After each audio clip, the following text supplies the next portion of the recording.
love. It is wanting what is best for each other and for each other to be our true self.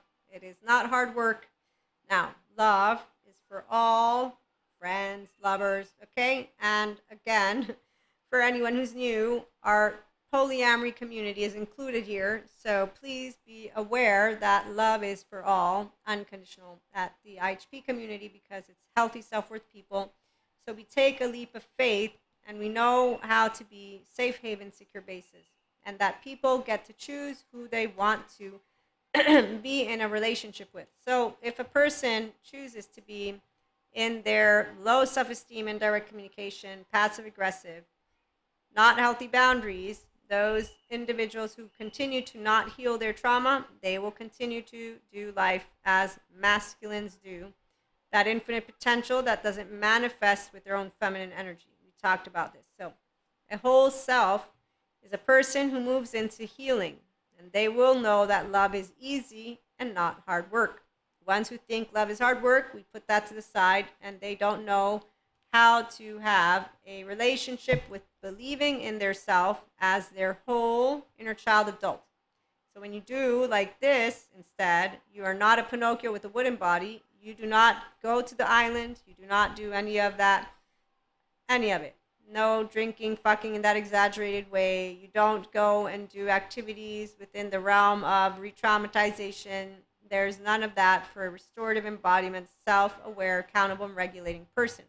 Because your social engagement system actively is arrest and rejuvenate. So there's a whole different way that you live when you're living from a compassionate, kind, and integrated brain, an embodied brain, and that's an embodiment. Okay, long story short, I'm going to put that to the side, but self-help and personal development and a spirituality journey here is for people who know about healthy sense of self-worth and the consistency of moving into becoming your own safe haven, secure base, all the way back to your 0-1 attached, panicky, and your 3, and no more of that shame and anything that is trauma. We work to process, and that's because we witness, and that's because we work on it, and that's because you have a safe space to share. And then we choose activities that are healthy, that are going to get you out of the unhealthy, addictive, maladaptive child behavior patterns. All, and that's, again, all people choose. Some people find well-being fucking boring. Not here. Here, well-being is amazing because that's your rest and rejuvenate, and your body can do use stress versus distress. And that's because I get to learn from amazing educators, trauma experts, neuroscientists, neurobiologists, and to share with you that they all share trauma is healable. Integration is possible. If there's any challenge, that's where we can support people. Okay, so again, there's different experts. Some chase Daniel Siegel down the hallway. Just saying. Okay. And we're going to talk a little bit with Sadhguru's words, and that's going to be first with the friend, and it can be a lover too. So you can say a true lover or a true friend, and I'll use the lover because I know some of you are coming in here thinking about romance. Okay, so a true lover is somebody who has the courage to tell you what shit you are and still be loving and nice to you. But let's remember also friend, because all friends are also our lovers. Yes, he says, he says you don't have to nag at them with what is wrong with them, meaning don't go telling people who to be or how to feel. That's not the point. He says, but at the same time, you must have the courage to be unpopular with people, not rude. Unpopular means you get to be yourself and you share that differentiation. So thoughts and emotions like a functional adult, not the Diego family from the, Ice Age, his family of people who basically abandon each other and just do passive aggressive and all that. Okay, so your friendships, he says, right now are always made on agreements, likes and dislikes. And he says, nope, you're apples and oranges, and you can still be good friends, and you can still care for each other because you do what's good for each other, not for yourself. And here's why, again, inner and outer well-being involves your physical, emotional, mental health. And it does not involve pushing people, but it does involve saying, I will not sit and watch as you throw your life away with it being the year 2024 and there being the capacity for any who is educated in attachment trauma to know that you're all people are healable. All. If there's a challenge, Dr. Daniel Siegel is who I would reach out to. That's all I'm going to say right now, and all the experts that I learned from. So in that respect, no trauma therapist that is good will be teaching you to cope. They will be teaching you how processing and witnessing those trauma charges, they are stored as the very age that you experience them. So imagine your 1-year-old coming up and your 2-year-old and your 3-year-old. They are stored in the very same implicit memory, only sensations.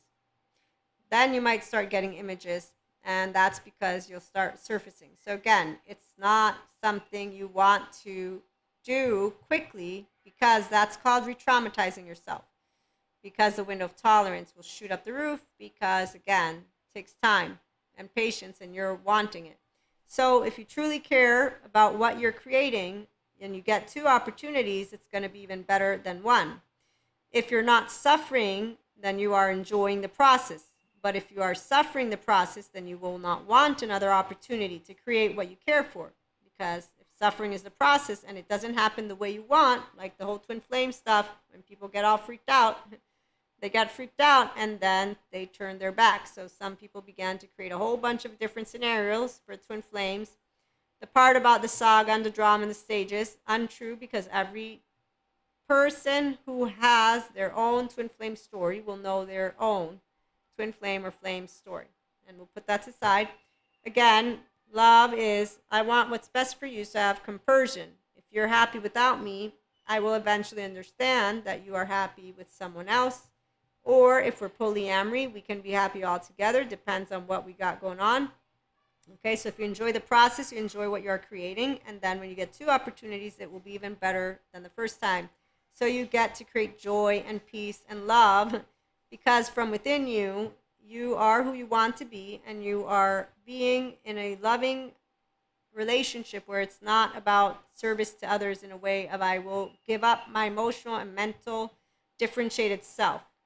No, you are appreciating who you are as the whole you and another. Okay, so that's why for functional adults, we have the capacity to be with each other with those differences, apples and oranges.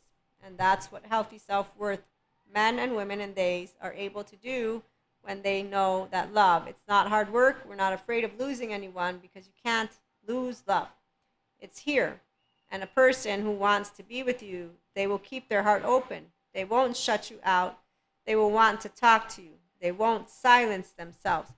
A person who doesn't show up consistently with an open heart is not a person who knows what love is. They know unfinished business.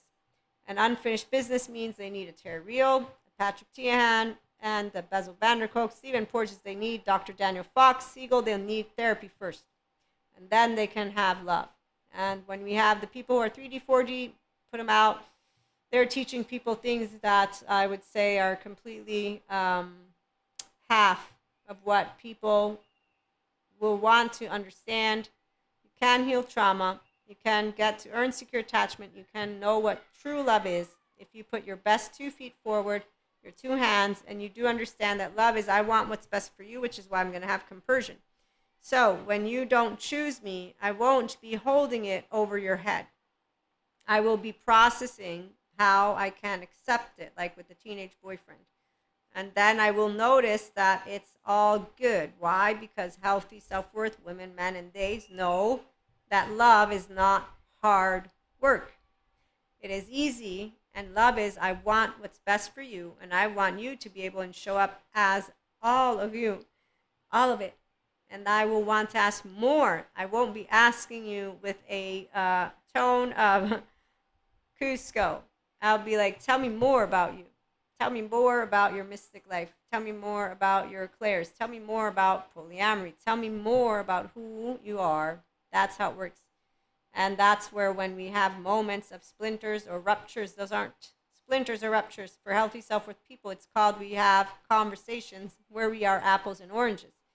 what's beautiful when divine masculines and divine feminines get together is they know they complement and they appreciate, because they will be able to feel when they're open-hearted consistently, not in and out.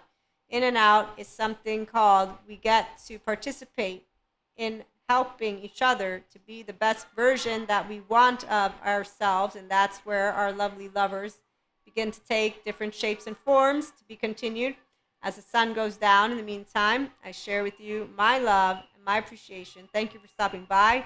Like, share, and subscribe, and have a great day.